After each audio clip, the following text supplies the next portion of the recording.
I am so sorry I could not be here during the week of the election. I thought of you often. I also knew you were in good hands with Lynn Flaming and Reverend Roxy holding the open house. I knew you were in good hands with one another just in your friendships throughout this community.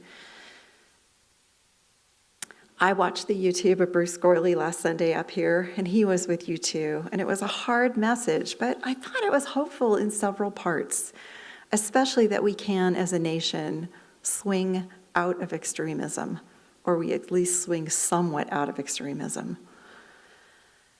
Today, I'm going to talk about being people who engage in the practice of repair. So it's a little bit election, but it's a much bigger thought and context. I'm finding myself, though, a little bit back to where I was 2 years ago when it was midterms and I'd been an election observer. One of the first things I did when I moved to Bozeman is like, how many days till I can sign up to vote here, which I did promptly. And you'll remember, maybe, if you were here 2 years ago, or maybe you won't remember, I actually let you vote, and I think I'm going to let you vote again this morning. So I want you to vote 3 choices, and you can vote 3 times. You can vote once, twice, 3 times, okay? So your choices are going to be, I'm really trying to get away from post-election emotions. I don't want to hear any more about it. 2, I was able to get to a place of denial. Don't spoil it for me. And 3rd, really, can we just have coffee? We love you, Margo, but can we just have coffee? So you can vote as many times as you would like. And I want you to look around and see how other people are voting, because this is a check-in for our community. And I think I underreported choice number 1. I'm trying to get away from post-election emotions, but I'm kind of still stuck there. That's the second part of it. You can vote 3 times. The second one is, I'm finally able to get a little bit in denial for a while, and I don't want to hear any more about elections right now. I'm being honest, yeah. And the third one is, we love you, Margo, but shorten up the sermon so we can go to coffee. Okay. There are some themes there. And those are all totally understandable. And I'm glad you were able to be honest, because that's what we're here for, is to be honest with each other in a loving way. So I'm glad the election's over, because I walked around in anxiety for weeks and weeks, and now I can think about repairing. Repairing clothes, repairing hearts, repairing hopes. I just want to do a small little tribute to the candidates who ran, and that most of us, I think, supported, because their actions were in concert with our Unitarian Universalist principles and values. Candidates who succeeded but didn't succeed in their races. Some succeeded and some didn't succeed in their races. And for those who didn't, we especially honor them. I am not going to assume that everyone out there is a Democrat. I'm sure there are some Republicans among us, independents, and probably some libertarians too. So based on where we are on that spectrum, we are having different responses. But I'm thankful that candidates run, even when it's hard. They uphold candidates who uphold a true democratic process, which is filled with compassion and equity and justice, even though they knew it was an uphill battle this year. And I know that there were consequences for them and their loved ones and their families that will reverberate into the future. They said yes when it was hard. They said yes to engaging their hearts and their minds and their resources. And we honor them because, as Teddy Roosevelt said, they dared greatly. So this might sound like a non sequitur that I'm about to say, but it's not. For the last weeks prior to the election, I was repeatedly walking by the front door of an older building because I was doing some election-related work in the area. And there was a worker who was rather outgoing, and I soon learned he owned his own small manufacturing company and won the bid for the work. he was repairing the railing in front of the building and adding on some custom-made security gates that I could tell this old building really needed because their wooden gates had been broken down. It's in a transitional part of town where there's people struggle with homelessness and people struggle with addiction in that part of town. His name is Alvin, and I soon looked forward to chatting with him and having these check-ins. He reminded me of that really old Murphy Brown show, Eldon, it was Eldon, who never finished the work in Murphy Brown's house because he enjoyed being part of Murphy Brown's family. So Alvin, I thought I saw Alvin a little more than really the work warranted, but it didn't matter. And soon I noticed why Alvin was taking so long on the work, because he was employing two unhoused people who had no skills for this project. So he had to work right with them on these repairs. But he told me that was a part of his service, was to employ these people. And he would have all these little pithy things from his grandmother, and the one that really stayed with me is you can't walk forward when you're looking at the ground. He said, my grandma used to tell me all the time. You can't move forward when you're looking at the ground. I was like, I'm going to remember that. That's going to be a post-election mantra for me. But for me, sometimes I do need to glance at the ground because I need to look at what is the terrain. So I need to pause for a moment. Like, what's the terrain here? Do I need to be careful? Is there loose gravel? Are there broken pieces? And there certainly was where Alvin was working. Alvin was also helping his employees to look forward. Painting was a small job for them, but it was a really important one. His confidence in them, you can get this done. And I happen to know that these two people were very involved in the 12-step group that was in the 12-step groups that were in the neighborhood. And Alvin let them know again and again, and so did all of us going in and out of the building, that their contribution mattered. And I can't tell you how much better this building started to look over time. It was lovely. And I'm also betting that Alvin's grandmother, probably like my mother and my grandmother, probably sewed patches on the elbows of shirts and the knees of pants, at least metaphorically. Because patching isn't always based on your economic status. It's based on how much you value the garment.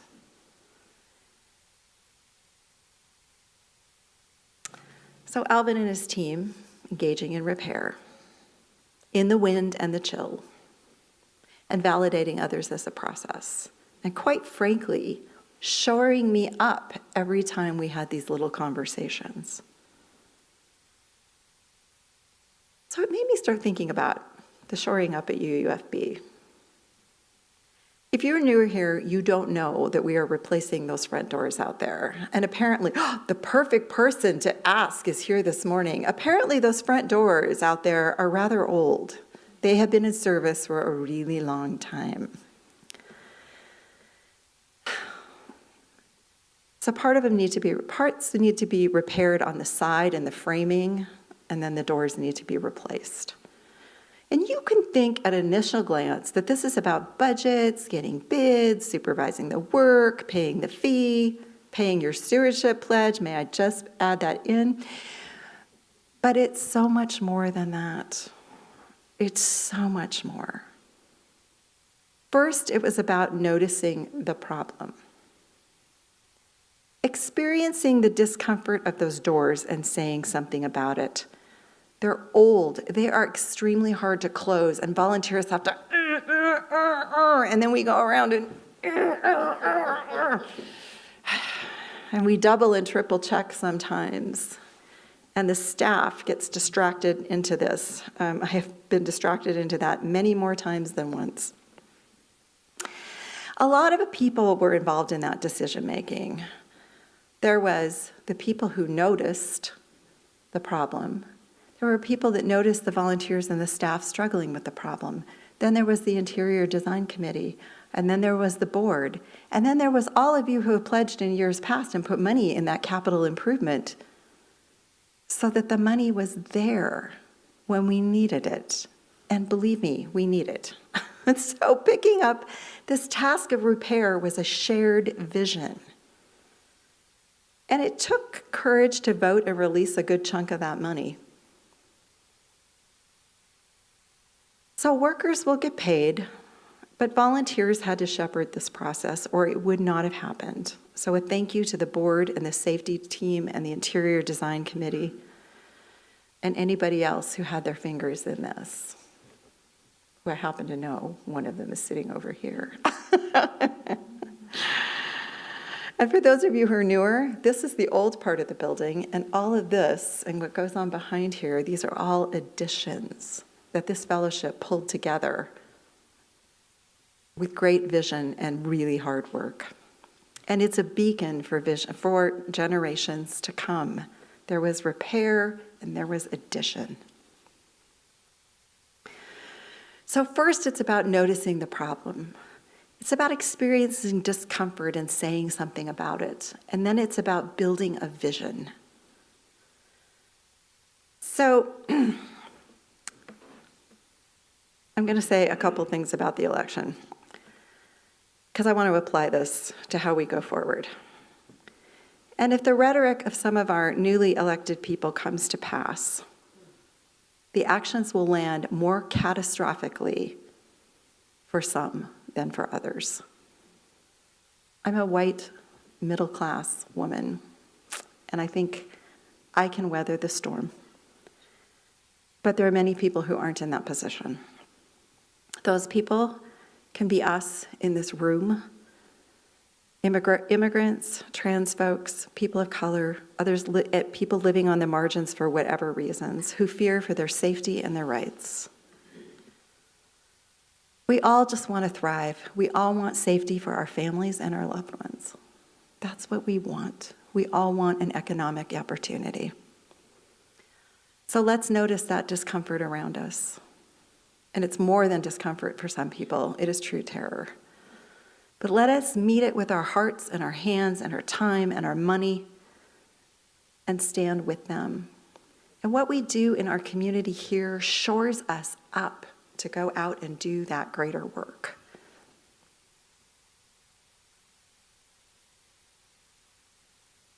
I go back over and over, and I am sure I've used this here before because I love it, but I don't remember specifically. I go back to a line from the author and activist Terry Tempest Williams, who is a Mormon living in Utah, and neither of those things play into this statement. But she says the heart is the first home of democracy. It's where we embrace our questions. Can we be equitable? Can we be generous? Can we listen with our whole being and not just our minds? Can we offer attention rather than opinions? Do we have enough resolve in our heart to courageously, relentlessly never give up?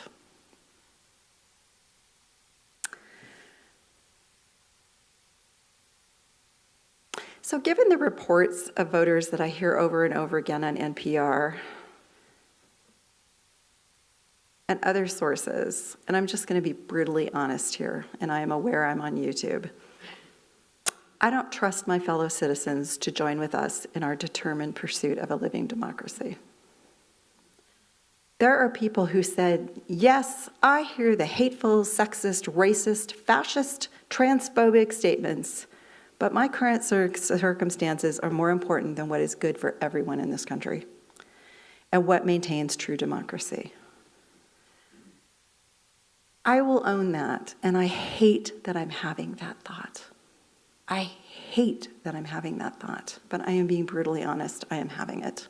And can you hear it? I am just pouring on the judgment. And it's not that those things aren't true, but I can control how I react to that truth. I need to work on it because I have to go back out and have conversations with those people in the years to come. And I can't do that with an open heart if I'm so busy judging. So that's going to be my work. I will never forget, and I'm going to try to wrap this up because I know I'm getting wordy. I will never forget a small piece on NPR just before the 2020 election. And it really still brings me to tears when I talk about it, when I think about it, and when I write about it. There was an NPR reporter who was interviewing people outside a restaurant and a bar in a little town not too far from where I live, and I ride my bike there a lot. So I actually know a few things about this town because I buy stuff there. They interviewed a woman who was in her 50s who was terrified of Biden becoming president. And her terror came from the belief that if Biden was elected, she would lose her home because he would raise her taxes. She was asked why she believed this, and she explained in this truly shaky voice that the news she watches had a tape of Biden saying, "I will raise taxes on everyone." Full stop. I don't know if any of you remember what Biden actually said, but he was quite clear on more than one occasion that he would raise taxes on people making over $400,000 a year. That was the true statement. This woman was far from making that amount of money. And what stays with me about that piece is not the news agency having clipped it that way. It wasn't that. It was how terrified this woman was of losing her house that she had been making payments on for decades.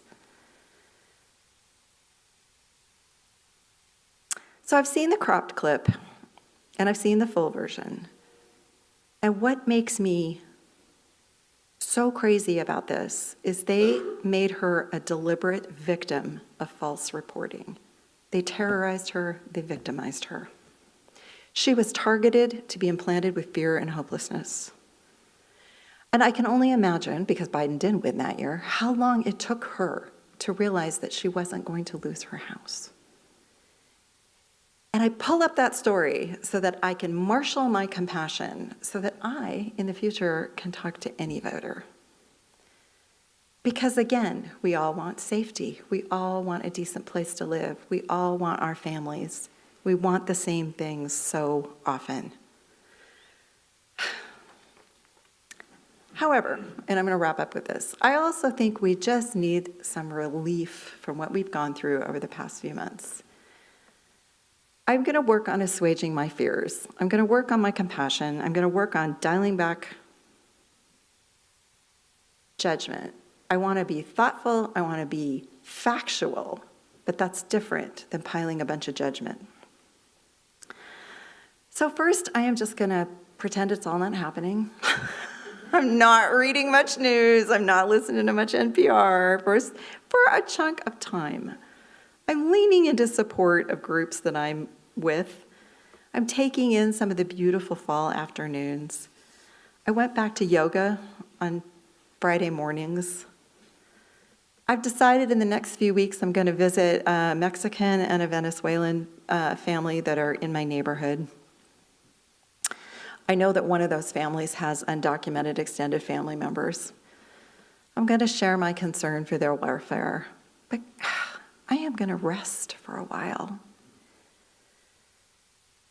And I'm going to take a look at the solidness underneath my feet. I know Alvin's mother is going to tell me, come on, you can't spend much time there. You've got to move forward, and I will. And I'm going to think about where my charitable and political contributions can make their most impact over the next 1 to 2 years. I'm going to check in with myself about when I can start giving of my time for those efforts again. Those are the patches I'm going to put on my elbows, and I'm going to put on my knees, because the garment is still good. So let's take care of ourselves over the next weeks and months, so we've got what it takes to do this all again. Amen.